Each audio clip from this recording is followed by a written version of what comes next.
Friday, right? So I have a couple of windshields to do tomorrow, but I guess by Saturday. Yeah. Am I in your way? Nope. Yeah.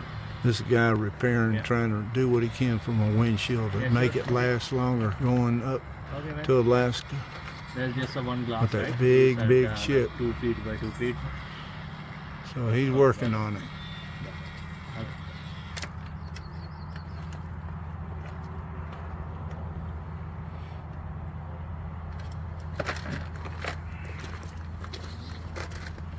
And this is Yukon glass. If you're ever in Whitehouse, Yukon glass. So he's trying to fix me up, patch me up so I can get further down the road.